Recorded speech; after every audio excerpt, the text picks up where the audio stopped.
and joyful cheering greeted Prince and Princess. The world gets its first full glimpse of the fairy tale princess. She will leave as a princess. We love royal weddings because their fairy tales come to life. There's a fascination with royal weddings because they're just so extravagant. And now the great hour arrives. Let's listen to the crowd as she arrives at the Abbey. We finally get to see that dress. You see the princess in the big gown, and her prince often in like a military uniform, and it's just romantic and everything you fantasize about as a little girl.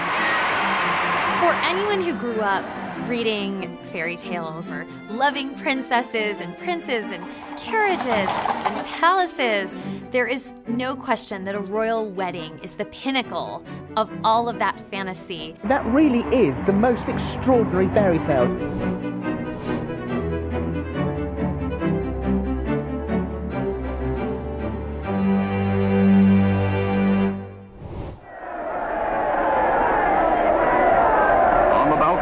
Kings and queens have appeared unnumbered times on great occasions. The young couple happily share the supreme day of their lives with their countrymen. Princess Elizabeth and Philip, Duke of Edinburgh, were married in 1947, just 2 years after the end of World War II. When Princess Elizabeth and Philip got married, coming out of World War II, which was a time of such hardship, the whole country, really the whole world, was looking for a reason to celebrate, so it really kind of brought everyone together.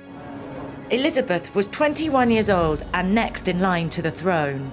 Philip was a dashing 26-year-old Navy lieutenant with ties to the Greek and Danish royal families. Elizabeth and Philip have a really sweet love story. They first met when Elizabeth was just 13 years old, and she was immediately smitten by Philip. He was this dashing naval officer. It was very easy to see why Princess Elizabeth was so taken with him. During the war, Philip went off to serve. The Queen kept in contact with Philip, and Philip would write letters to the Queen during this time. The connection was really cemented.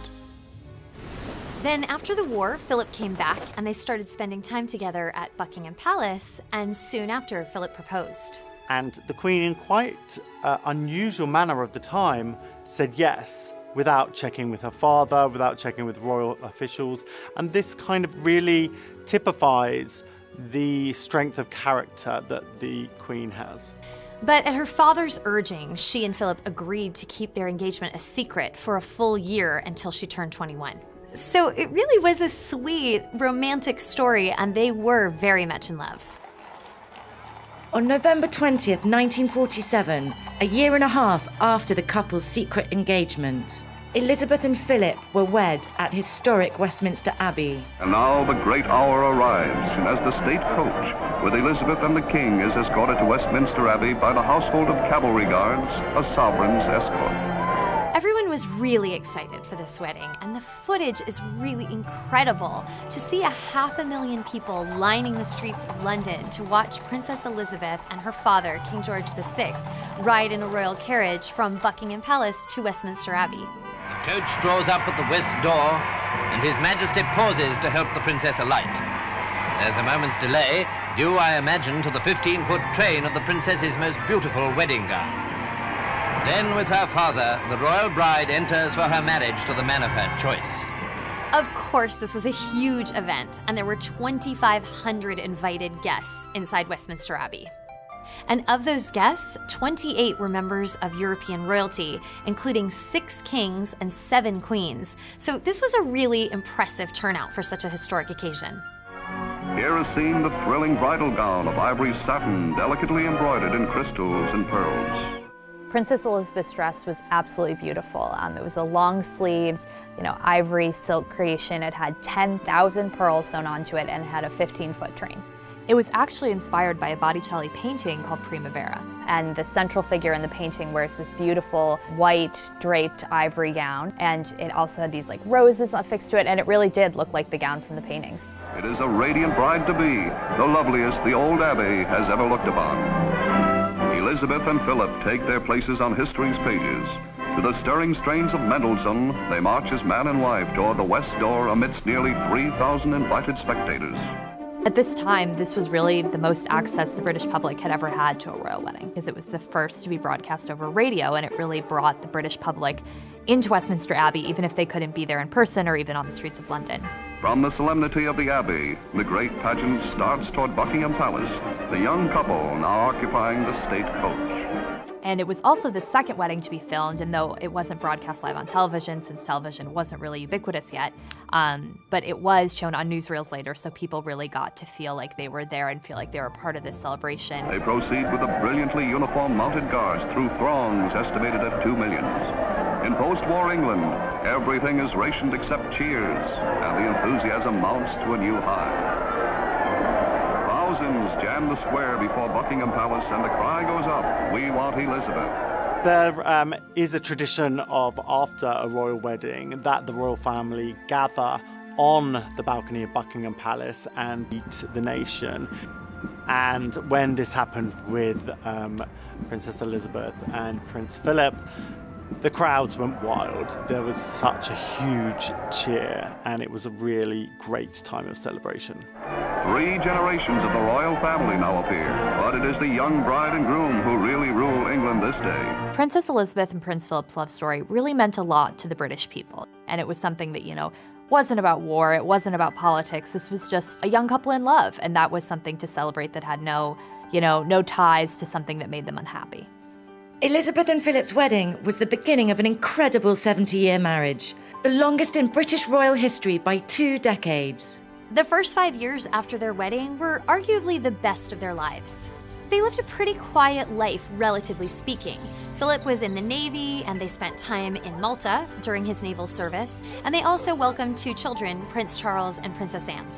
But then her father died in 1952 and made Elizabeth the Queen, something they weren't expecting to happen for several years to come. So suddenly they were forced to adapt and take on this whole new life full of royal duties and assume the position of being the face of a nation. Prince Philip has been by her side through it all. They really have this epic love story, married for 7 years. They have 4 children, 8 grandchildren. They've had this really big family that's, full of love, and everyone's so close, and, it's a really sweet testament to their bond. In the proud words of King George, "Our daughter has married the man she loves." Everyone here in the grounds of the palace must have been captivated by Grace's charm and beauty. Long before Charles and Diana, this was the fairy tale.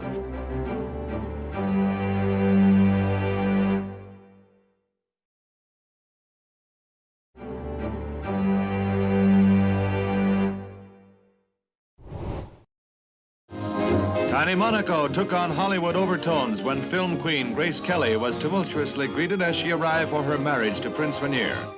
In 1956, Prince Rainier III of Monaco married American actress Grace Kelly. The extraordinary 2-day event was immediately dubbed the wedding of the century.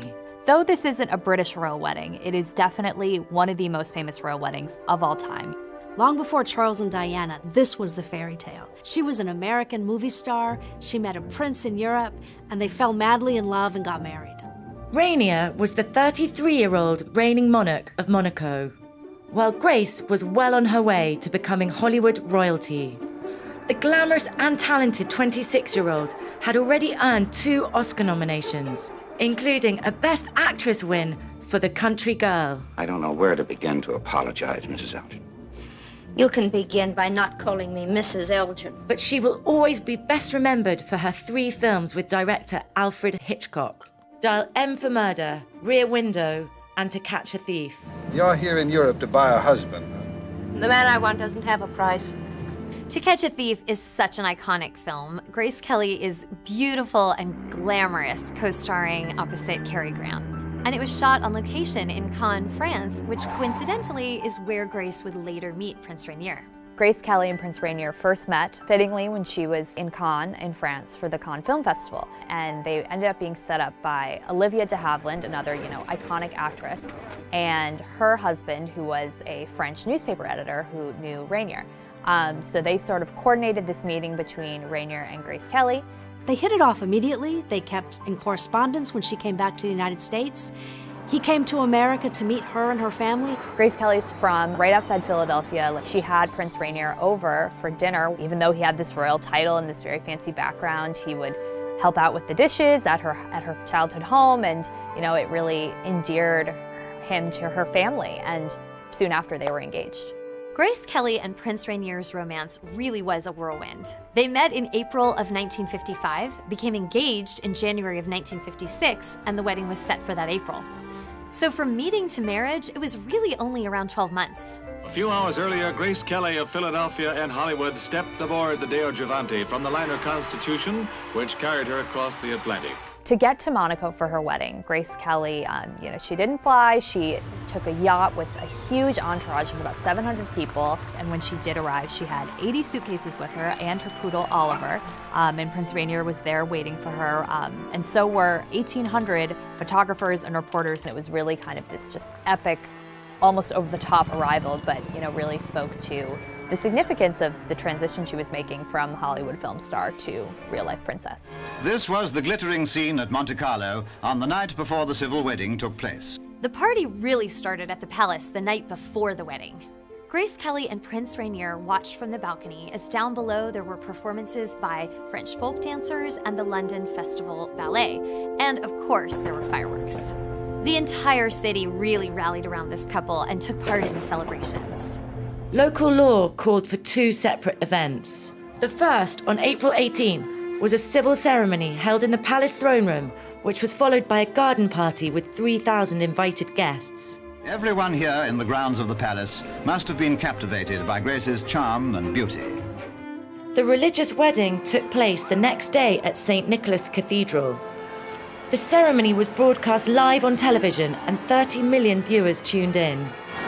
Solemnly, on her father's arm, she enters the cathedral. All eyes are on her, an entrancing picture in her magnificent gown, as she takes her place before the high altar. Grace Kelly's wedding dress, still today, is without a doubt one of the most iconic royal wedding dresses of all time. It was this beautiful lace, high-necked, long-sleeve gown with a big skirt. The wedding dress was actually a gift from MGM Studios, where Grace Kelly had made some of her movies. It was made by one of the costume designers at the studio, Helen Rose. Today, it would be considered to be worth about $70,000. This wedding will go down in history as one of the most elegant, solely because of Grace Kelly's dress. This dress was so stylish and so beautiful. The wedding, at which the Bishop of Monaco officiated, is marked by the dignified solemnity befitting such a ceremony. Now, by civil authority and by the church, Prince Rainier and his film star bride have been pronounced man and wife. The wedding procession moves slowly from the cathedral. This, of course, was the moment for which the Monegasques outside had been waiting, and joyful cheering greeted Prince and Princess. After they left the church, there were thousands of people waiting outside and lining the streets just hoping to catch a glimpse of the new prince and princess. I think that people really responded to them as a couple because they seemed so much in love. From the first time they met till after their children were young adults, they really seemed like the kind of fairy tale that you wanted them to be. Our story ends with the scene at the harbor, as the princess, carrying her poodle Oliver, arrives with her husband to board their yacht, in which they were leaving for their honeymoon. And it goes without saying that as the royal couple left, all good wishes went with them for long life and happiness. After Grace Kelly's marriage to Prince Rainier, where she became Princess Grace, she did give up her film career. She was only 26 years old at the time, and even though she had won an Oscar, it still was pretty early on. So it really was a big loss for Hollywood. Instead, she focused on being a wife and soon a mother and, her duties as the Princess Consort of Monaco. Though she had to give up her acting career, being a princess in a beautiful country on the Mediterranean isn't such a bad trade. The loyal subjects shouted gleefully, "Long live the prince and his beautiful princess."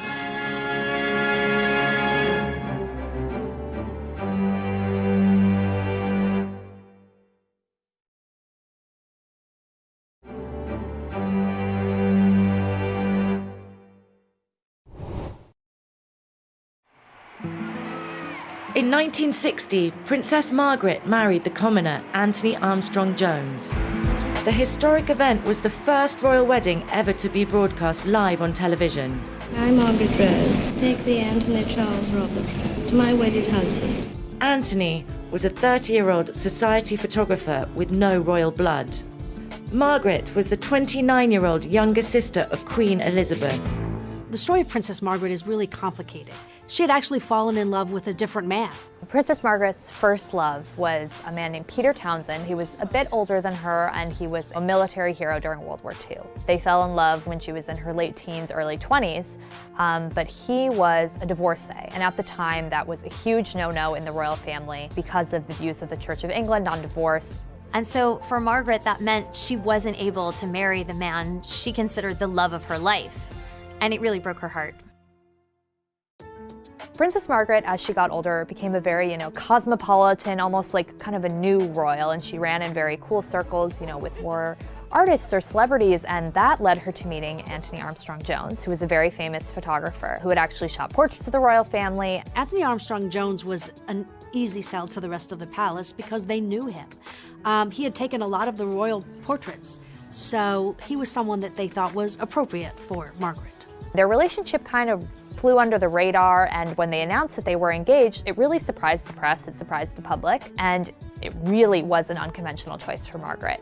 He was the first commoner to marry into the royal family in 400 years, which is kind of baffling when you think about it now, when you think of people like Kate Middleton and Meghan Markle marrying into the royal family, both of whom are commoners. For Margaret, after being denied the chance to marry her first love, this really looked like a second chance at love. Through cheering crowds of hundreds of thousands, Princess Margaret rides to Westminster Abbey on her wedding day. On May 6, 1960, Princess Margaret and Anthony Armstrong-Jones married in Westminster Abbey, the grandest setting you can imagine. The Queen and members of the royal family have taken their places, and Commonwealth Prime Ministers.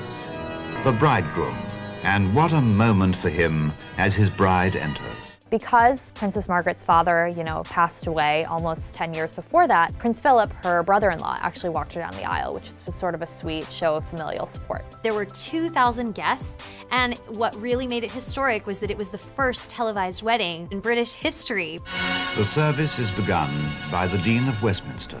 Dearly beloved, we are gathered here in the sight of God and in the face of In the UK alone, 20 million viewers tuned in, while 300 million more were watching from all over the world. Now, every detail and nuance of the ceremony is under the scrutiny of countless millions, but the dignity and grandeur of the rites are not marred.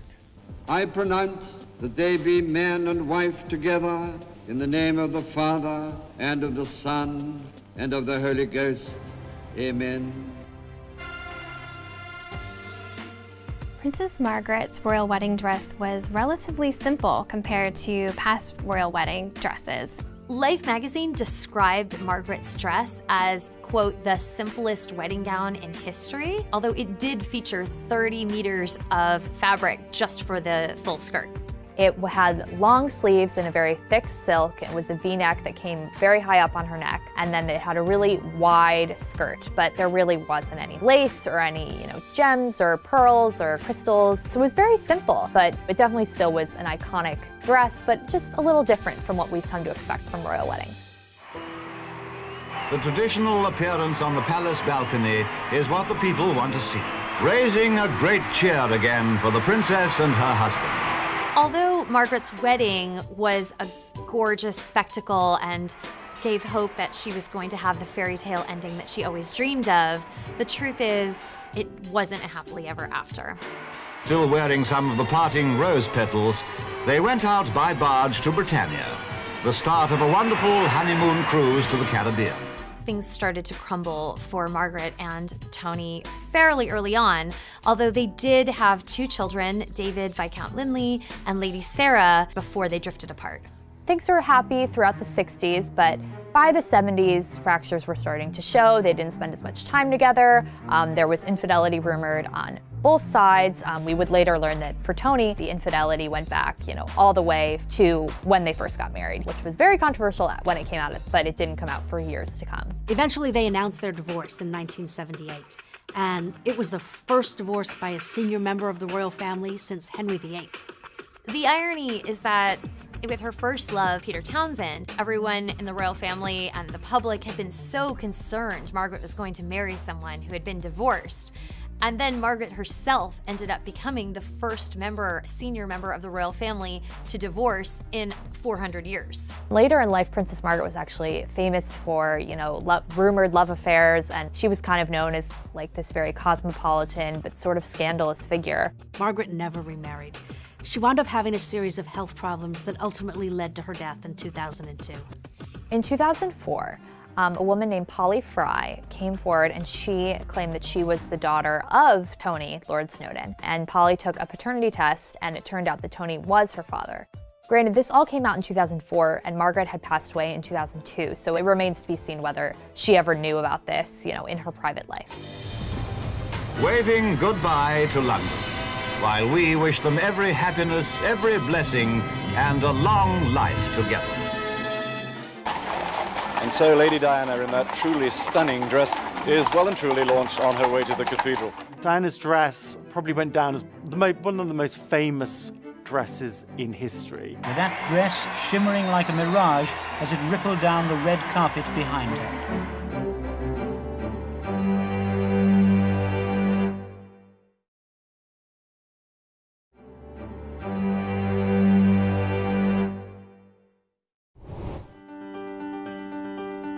If there's any heart that hasn't been won over by her today, it can kindly surrender now.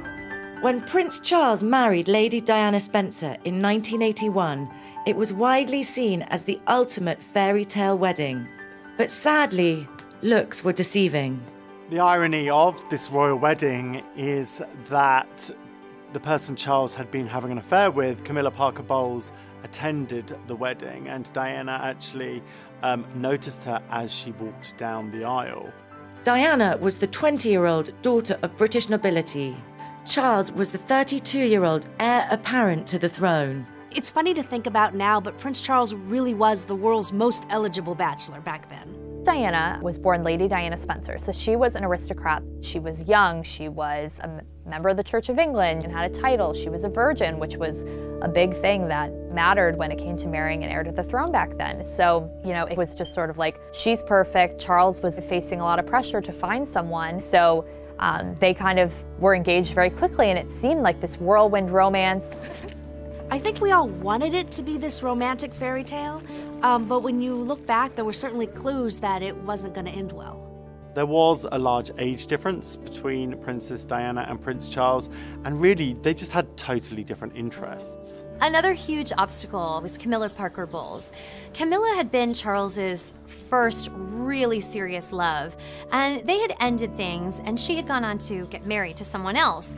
Well, by the time Charles met Diana, he and Camilla had reconnected, and Charles found it very difficult to turn off his feelings for her.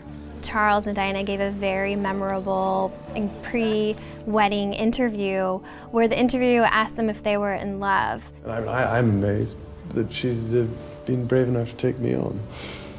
And I suppose in love. Of course. Diana said immediately, yes, of course. And then Charles just sort of looked off to the side and said, whatever in love means. Whatever in love means. And it was in that moment that the veil was sort of lifted. Well, it obviously put your own interpretation. Obviously means two very happy people. Yes. Again, congratulations. Well, from us, congratulations. Thank you very much. Very kind. So the cracks were starting to show even as they were engaged, but the world kind of didn't really notice and was very taken by what they saw was a fairy tale romance. As if by royal appointment, the weather on the great day is perfect, giving London a touch of summer magic. The wedding day, July 29th, 1981, was declared a national holiday so everyone in the UK could join the celebration.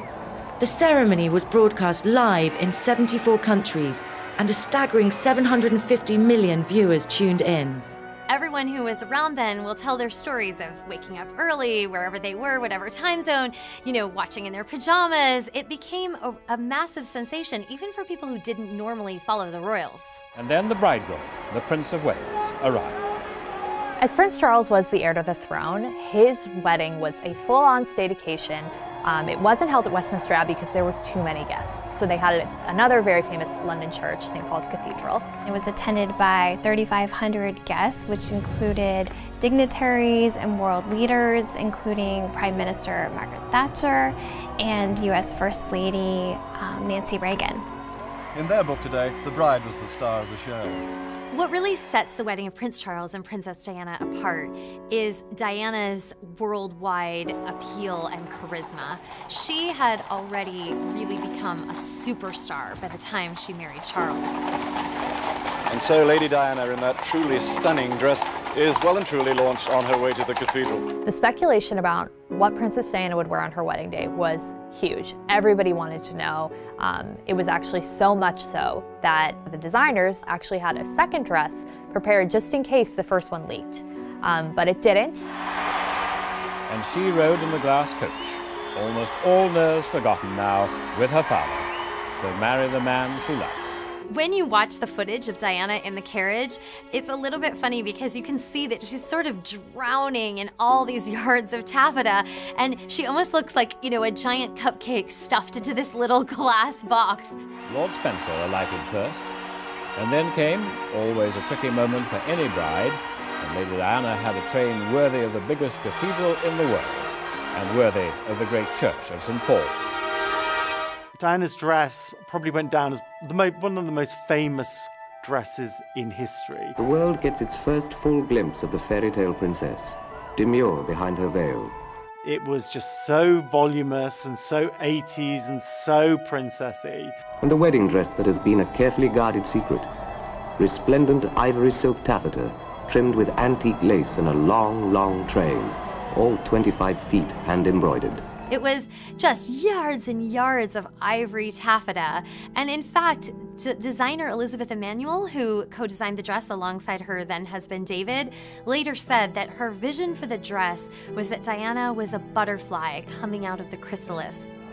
As bewitching and romantic a bride as ever touched the heart of the world.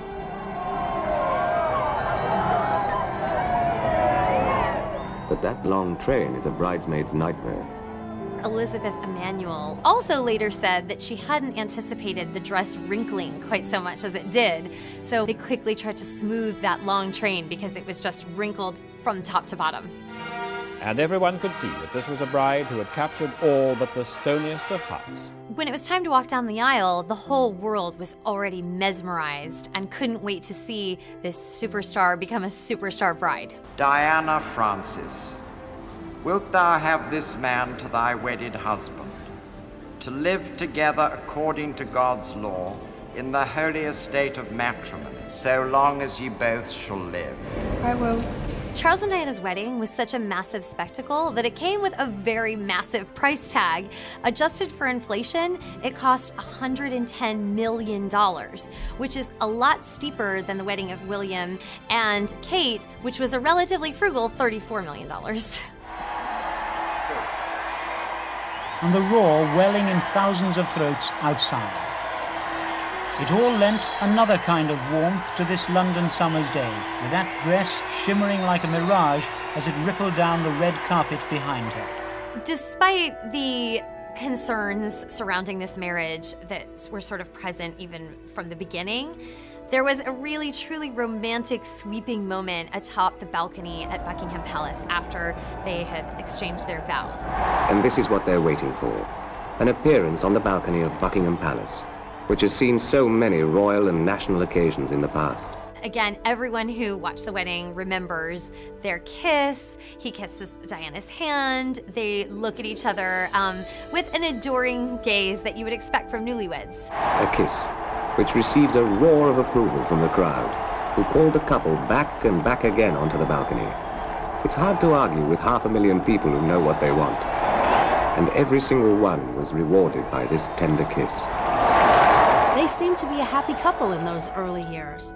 Right away, they had 2 adorable sons, William and Harry, and they seemed good together. But we found out later it really wasn't all that it seemed. Well, there were 3 of us in this marriage, so it was a bit crowded. Charles was still hung up on Camilla and eventually started to have an affair with her. Diana sort of followed suit, and she also had several affairs. And things really just were very tense between them. In 1992, 11 years after their wedding, Charles and Diana separated, and by 1996, their divorce was final. Charles seemed to move on, and he found his happily ever after with Camilla. But Diana was searching for what she was going to do next, and then it all kind of came to a terrible, tragic end in Paris. Confirmation from Buckingham Palace tonight that the world has lost Princess Diana at age 36, dead in a car crash in Paris. Looking back on Charles and Diana's wedding, it's really bittersweet because on the one hand, it's the most magical day anyone could have imagined, and it still captivates the public imagination. And on the other hand, we all know that it ended in heartbreak and tragedy. But one of the biggest gifts from Charles and Diana's wedding was this next generation of royals who really energized royal fans around the world to follow their lives, their loves, the charities that they've supported through the years. And we see that in all of the admiration and affection for Prince William, for Prince Harry, for William and Kate's children, and it keeps going. A new princess for Wales, and the shyness seemed gone, replaced by a genuine wonderment that so many people should want to share her joy.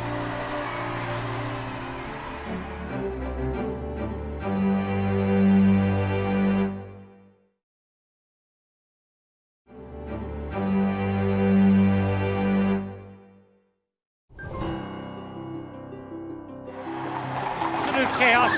I'm being swept forward with the crowd. In fact, I don't think I could get away from them if I wanted to. In 1986, just 5 years after Charles and Diana were married, the wedding of Prince Andrew and Sarah Ferguson proved the British people were still hungry for royal nuptials.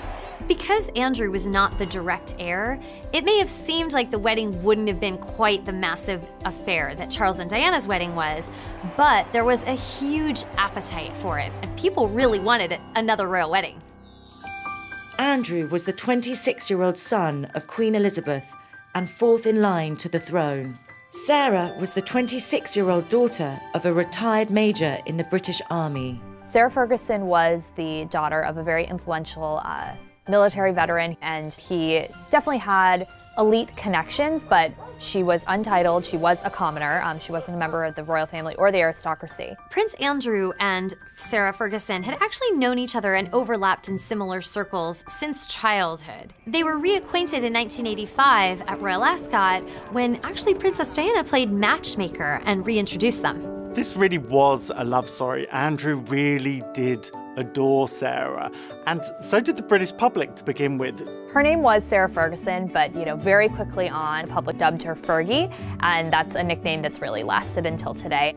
It was easy to see why the public was excited about Fergie. She was young, she was fun, she had that fiery red hair. She didn't always have everything quite smoothed out, and I think initially that endeared her to a lot of people.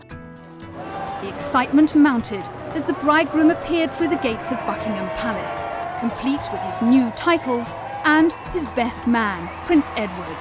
Prince Andrew and Sarah Ferguson married on July 23rd, 1986 at Westminster Abbey, and the wedding was attended by 2,000 guests. 500 million people watched it on television, and another 100,000 lined the streets outside the palace. But it was the bride and her dress that everyone was waiting to see. Ivory silk Duchess satin, embroidered with honeybees and thistles, emblems from her coat of arms. Fergie's dress was quintessentially 80s. It has these big puffy sleeves, almost looks like she's wearing shoulder pads. She also wore this extensive taffeta train, huge full skirt. The bodice was heavily beaded, and then in silver beads embroidered on the train were Sarah and Andrew's initials.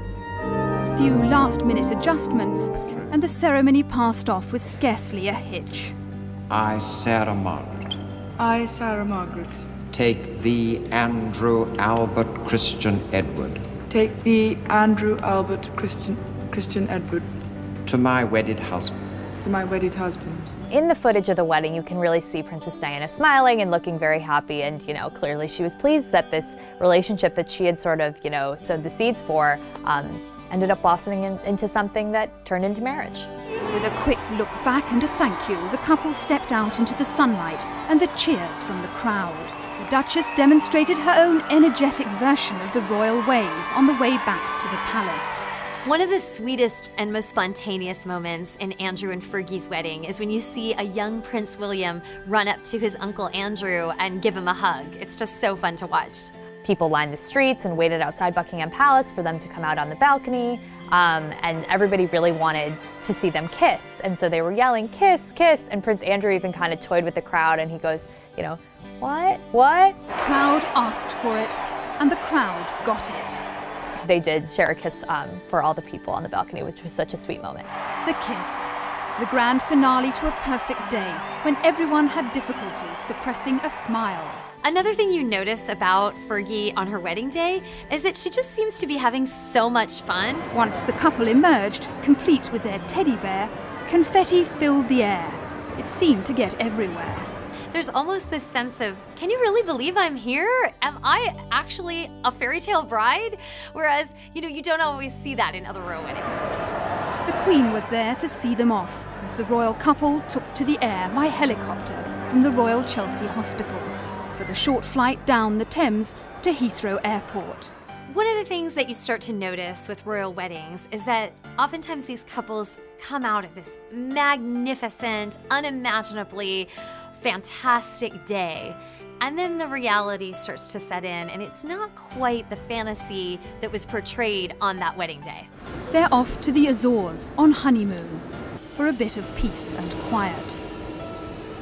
Things were really happy for Fergie and Andrew at the beginning of their marriage. They quickly had 2 daughters, Princess Beatrice, and then 2 years later, Princess Eugenie.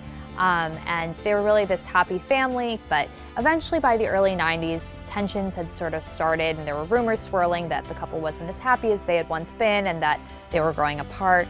Fergie and Andrew announced their separation in 1992, just 6 years after the wedding. By 1996, their divorce was final. As the years wore on, things started to thaw, and Fergie has really been welcomed back into the royal fold for the most part, certainly by her ex-husband, Prince Andrew. The two even lived together at Royal Lodge on the grounds of Windsor Castle, so they often call themselves the world's friendliest exes. Fergie and Andrew didn't have the happily ever after that everybody fantasized about, but they do have a fantastic relationship. They co-parented their children very well and have a great relationship and communicate about all the issues that arise. Everyone agreed it had been a right royal occasion. It is the sight, after all these months of build-up and speculation, that many have been longing for. Kate looked absolutely stunning on the day. Her dress was universally adored.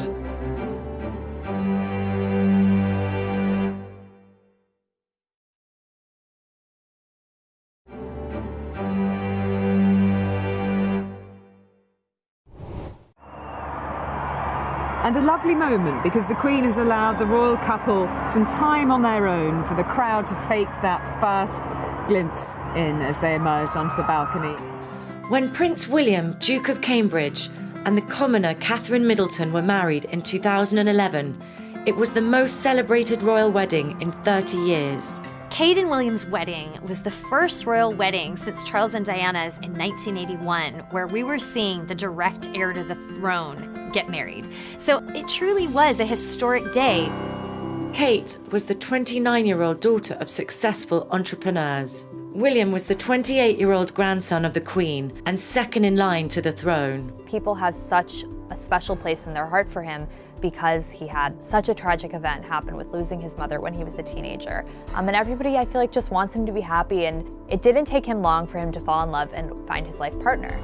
When he went to college at the University of St. Andrews in St. Andrews, Scotland, he met Kate Middleton in his freshman year dorms. They became friends. Eventually, with friends, they moved in together into an apartment, and it was there that sort of romance started to blossom. Often she's referred to as a commoner, and it's true. She's not from an aristocratic family, but she didn't grow up in a traditional sort of middle-class family either. Her parents really did have a lucrative business. They started a company called Party Pieces, which was a mail order and now online party supply company. And they really built this empire from the ground up. They were very wealthy. This isn't a case of somebody who was having a rags to riches transformation. Kate had a very comfortable upbringing.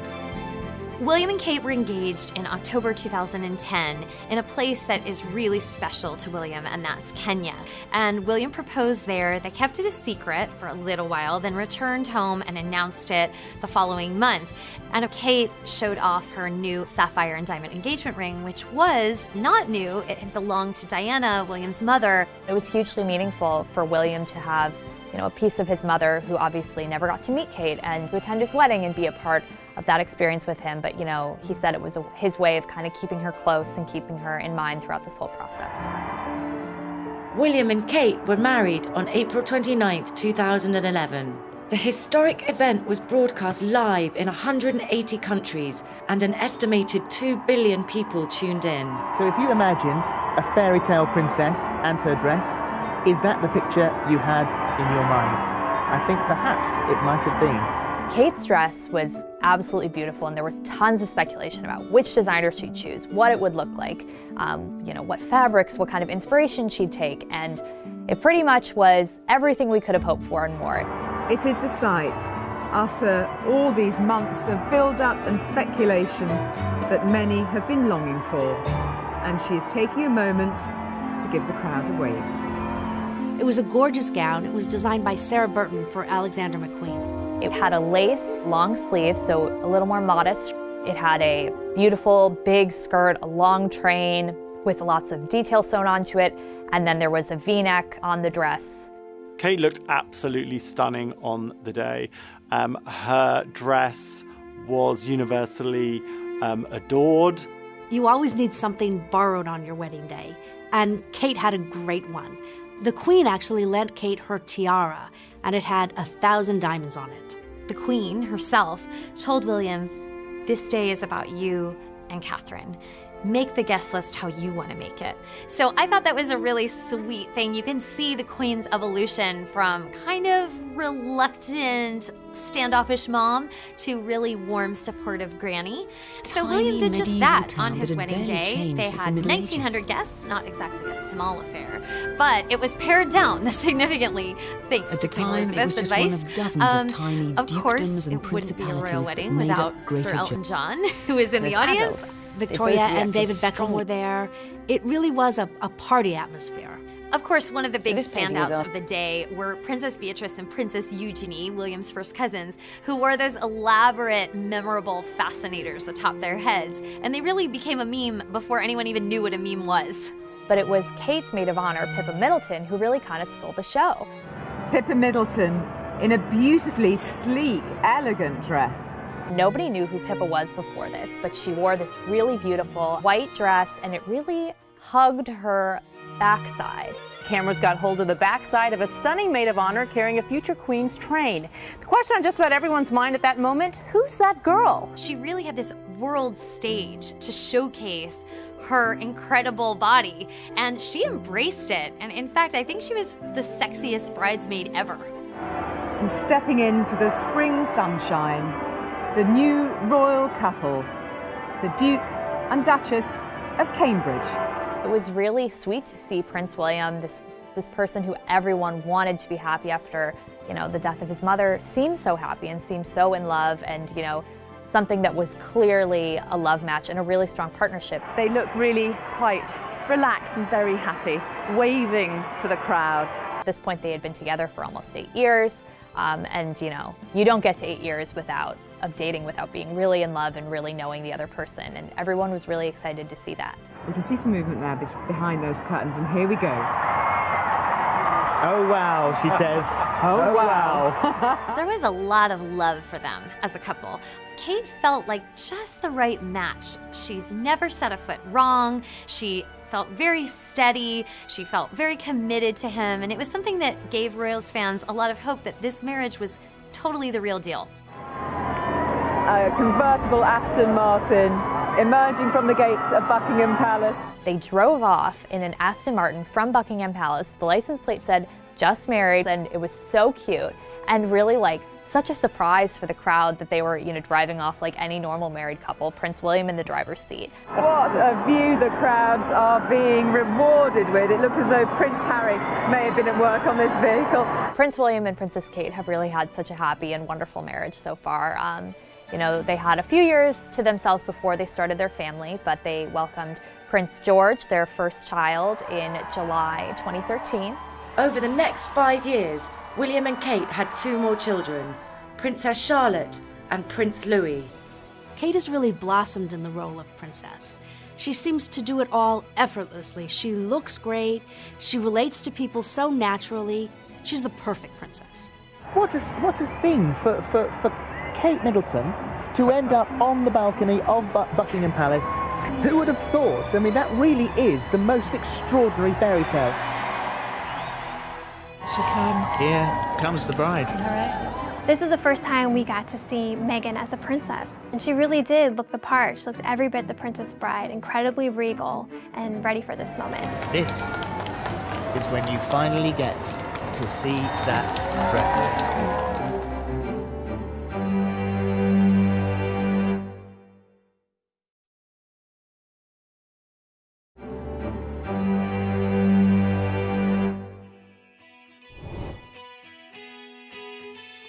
Royal couple. Incredible body, and she embraced it. And in fact, I think she was the sexiest bridesmaid ever. And stepping into the spring sunshine, the new royal couple, the Duke and Duchess of Cambridge. It was really sweet to see Prince William, this person who everyone wanted to be happy after, the death of his mother, seemed so happy and seemed so in love, and something that was clearly a love match and a really strong partnership. They looked really quite relaxed and very happy, waving to the crowd. At this point, they had been together for almost 8 years, and you don't get to 8 years of dating without being really in love and really knowing the other person. And everyone was really excited to see that. You can see some movement there behind those curtains, and here we go. Oh wow, she says. Oh wow. There was a lot of love for them as a couple.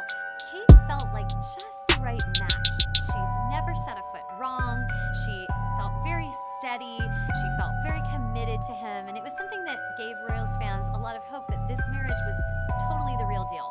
A convertible Aston Martin emerging from the gates of Buckingham Palace. They drove off in an Aston Martin from Buckingham Palace. The license plate said, "Just married," and it was so cute and really such a surprise for the crowd that they were, driving off like any normal married couple, Prince William in the driver's seat. What a view the crowds are being rewarded with. It looks as though Prince Harry may have been at work on this vehicle. Prince William and Princess Kate have really had such a happy and wonderful marriage so far. They had a few years to themselves before they started their family, but they welcomed Prince George, their first child, in July 2013. Over the next 5 years, William and Kate had 2 more children, Princess Charlotte and Prince Louis. Kate has really blossomed in the role of princess. She seems to do it all effortlessly. She looks great. She relates to people so naturally. She's the perfect princess. What a thing for Kate Middleton to end up on the balcony of Buckingham Palace. Who would have thought? I mean, that really is the most extraordinary fairy tale. She comes. Here comes the bride. All right. This is the first time we got to see Meghan as a princess. And she really did look the part. She looked every bit the Princess Bride, incredibly regal and ready for this moment. This is when you finally get to see that dress.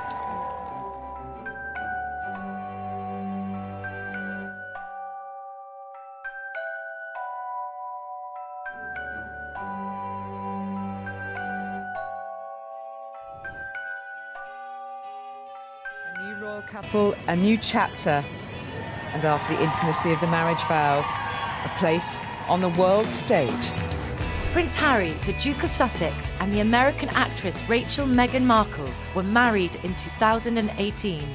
7 years had passed since the wedding of William and Kate, and nearly 2 billion tuned in to see Princess Diana's second son marry the woman he loved. Meghan and Harry's wedding was like nothing we have ever seen before, and that has a lot to do with Meghan herself. This is the first time we are seeing a biracial royal bride. an American royal bride, a woman who has been divorced. So this was something new we were seeing, and it really blew all the other royal weddings out of the water in terms of news value. Meghan was the 36-year-old star of the hit legal drama Suits.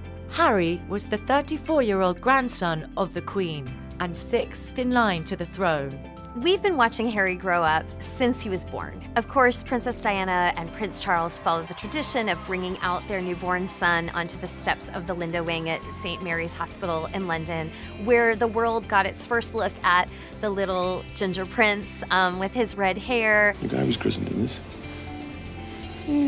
Looks remarkably well despite it. Harry is so beloved across the world, but especially in the UK.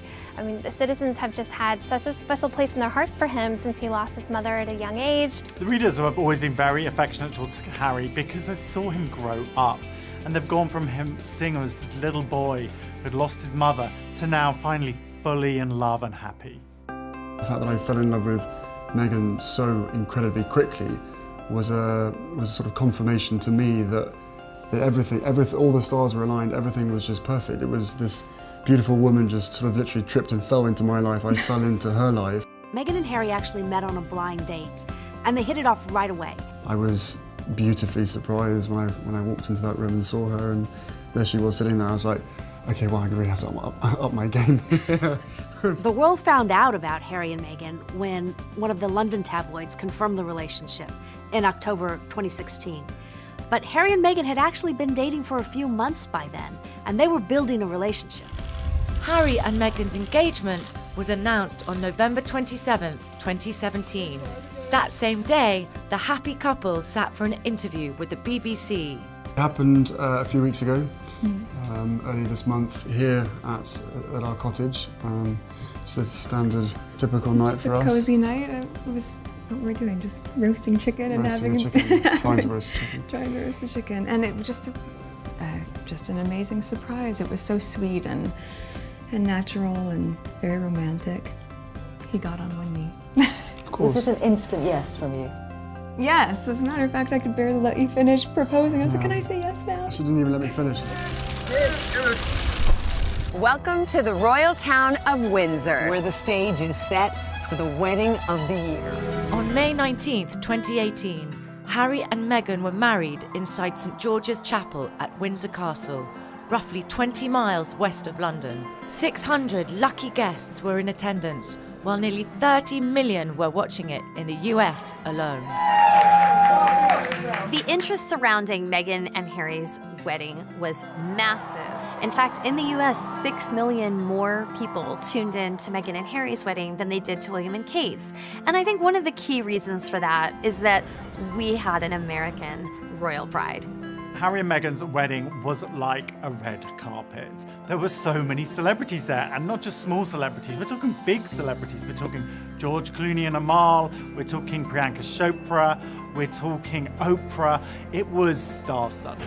I'm sure everyone who walks through these palace gates must feel like the luckiest person on earth to get to have this opportunity. As we were watching the guests start to walk up toward Windsor Castle and towards St. George's Chapel, I think that one of the things we were most excited to see was the brothers. Royal watchers were very excited when Prince Harry walked down the aisle with his brother, Prince William, on the day of the wedding. The chemistry between them, the camaraderie was just very sweet. And obviously we'd seen this happen in reverse when Harry was the best man for William.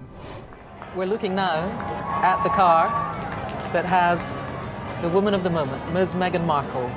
What a moment of history for her. Meghan arrived at the wedding, at the ceremony, in a cart that had been loaned by the Queen. And this was everything Americans had fantasized about. This was Disney come to life. When the car pulled up, she steps outside and you get that first glimpse of that gorgeous gown. Here comes the bride. This is the first time we got to see Meghan as a princess. And she really did look the part. She looked every bit the Princess Bride, incredibly regal and ready for this moment. This is when you finally get to see that dress. All eyes were on her dress, and It was very chic. It was surprising. People were expecting a big princess moment, a huge glamorous gown, but it was a little bit more understated. The dress itself, at first, there was some sort of like, oh, so she went simple. It was simple. And I think what we've seen in the years since the wedding has been an appreciation for the fact that she chose something more modern from, of course, a female designer, Claire Waite Keller at Givenchy. And it featured a really classic line with silk and silk organza underskirt. There was a stunning veil that featured embroidered flowers from across the Commonwealth. She had a really long, elegant train. This dress was really understated in many ways. No embroidery whatsoever, beading, glitz, sparkle, none of that. She had sparkle in her jewels and her tiara, of course.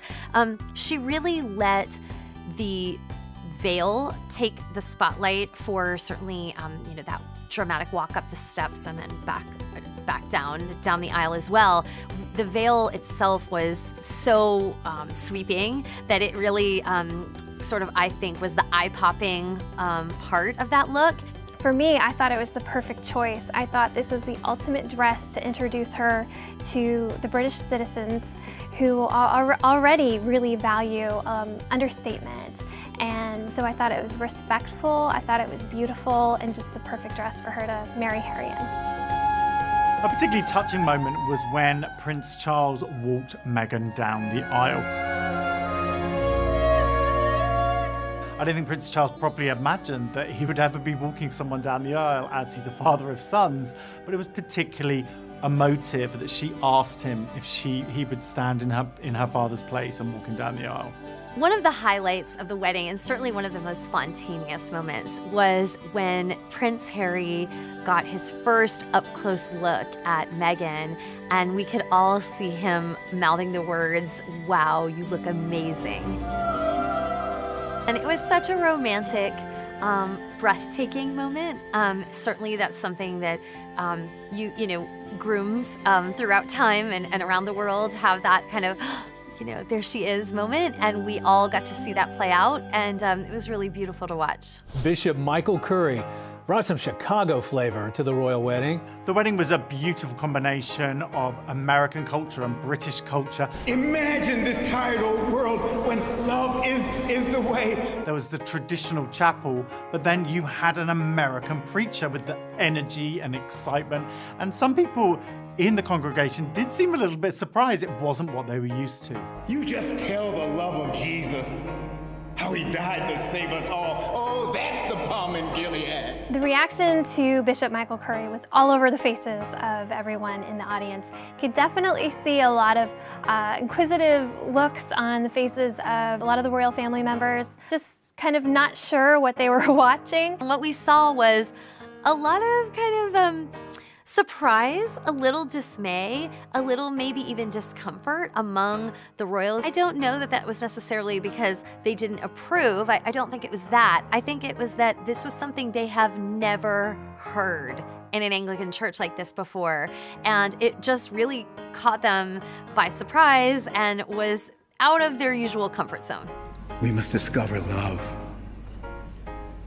The redemptive power of love. On so many levels, that really encapsulated why this wedding was so different from any royal wedding that had ever come before. And it was really such a refreshing and also truly reflective part of Meghan's heritage being brought to life very, very animatedly by Bishop Curry.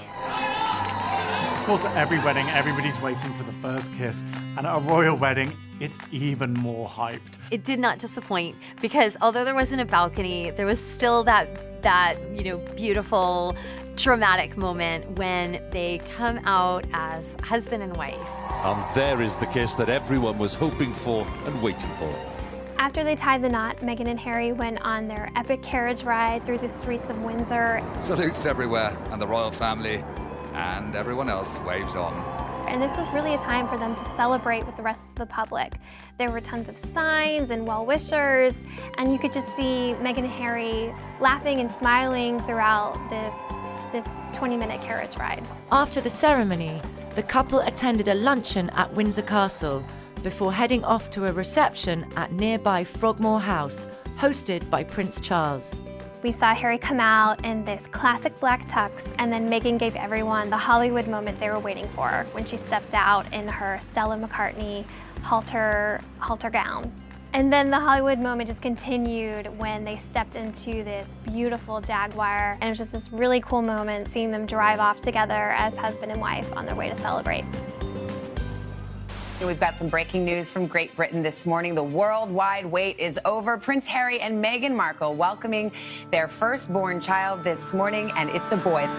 In May 2019, nearly 1 year after their wedding, Harry and Meghan welcomed their first son, Archie Harrison Mountbatten Windsor. It's just been the dream, so it's been a special couple days.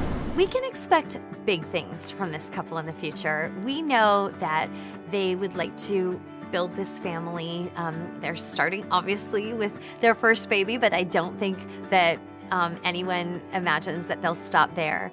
But further than that, we also know that Meghan has big plans of her own in terms of philanthropy, in terms of giving back to her new country. Meghan and Harry have totally embraced their roles as the Duke and Duchess of Sussex, and they've been welcomed into the royal family as a couple with open arms, and now they're just really hitting the ground running in terms of their royal duties. We're a fantastic team, we know we are, and we hope to, over time, try and have as much impact for all the things that we care about as much as possible.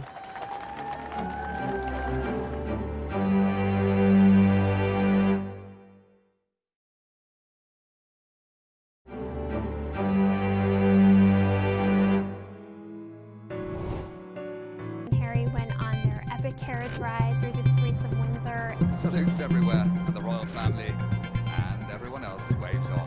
And this was really a time for them to celebrate with the rest of the public.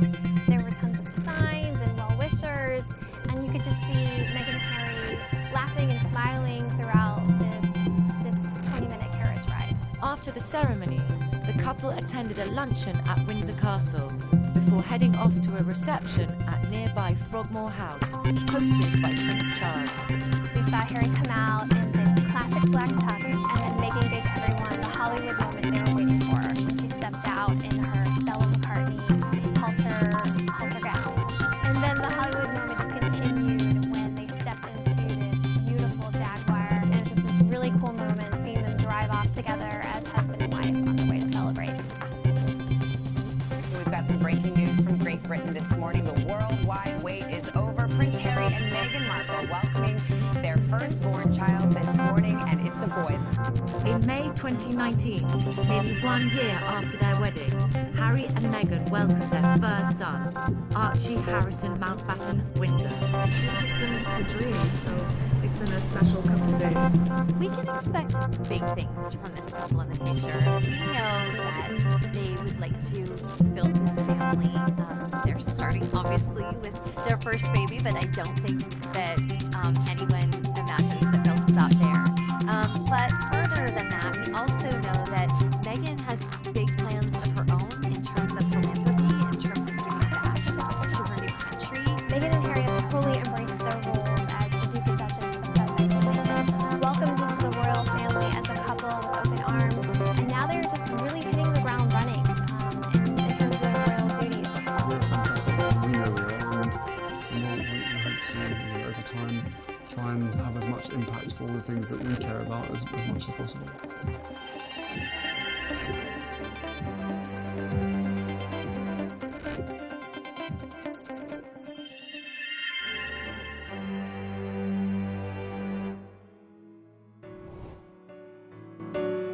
In 2018, just 5 months after the wedding of Harry and Meghan, St George's Chapel played host to yet another round of royal nuptials, when Princess Eugenie of York married the commoner Jack Brooksbank.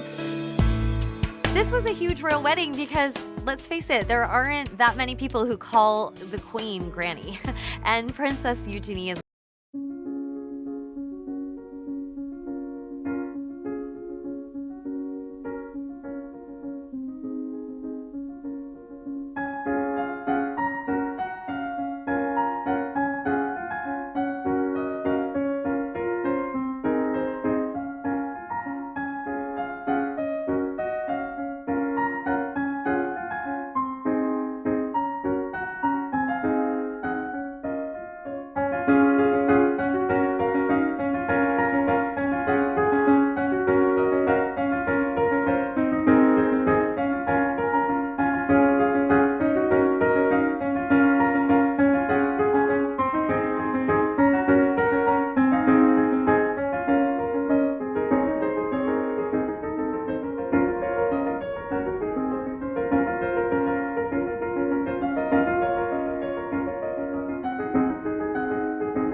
trên áng mây cao là hoàng hôn thổn thức tim tôi.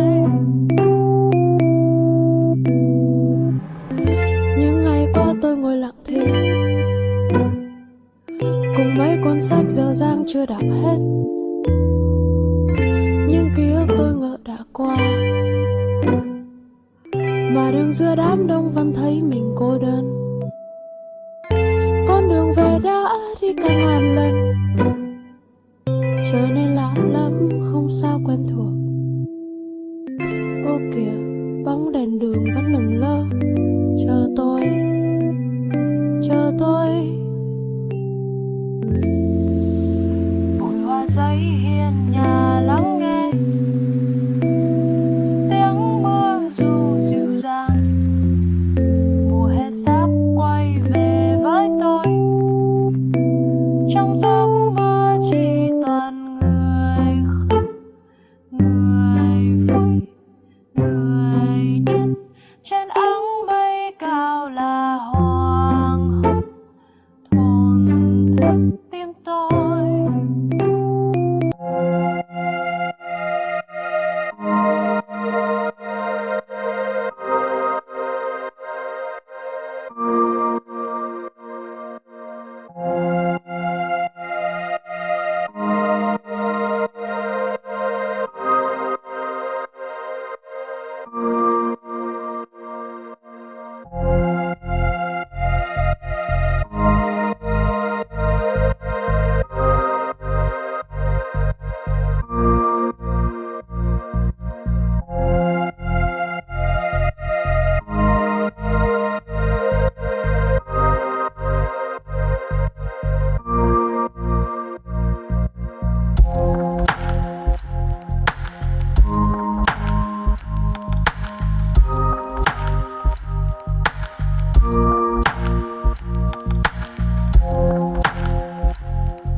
Granddaughter, and the two of them share a very, very close bond.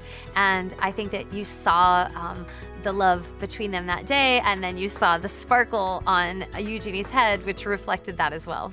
It was a time where everyone got to see her fully coming into her own. She was beautiful, just so serene and regal on her wedding day. After they tied the knot, they celebrated with friends and family at a reception hosted by the Queen in Windsor Castle. Eugenie and Jack drove to their reception in Aston Martin, one of the rare models that was actually used in the James Bond films. And then hours later, they went on to the Royal Lodge, which is Prince Andrew's royal residence, where they had a more intimate evening celebration. Since the wedding, the lives of Princess Eugenie and Jack have kind of gotten back to normal. I mean, he's a busy businessman, and she's an art director. We kind of expect that they'll have children pretty soon. They've been together a long time, and they both love kids and want to have a family. Any royal wedding is a time to celebrate, to see the royal family come together, to see the Queen out, and this did not disappoint. It was full of a lot of special moments, a lot of pomp and circumstance, and Eugenie looked stunning.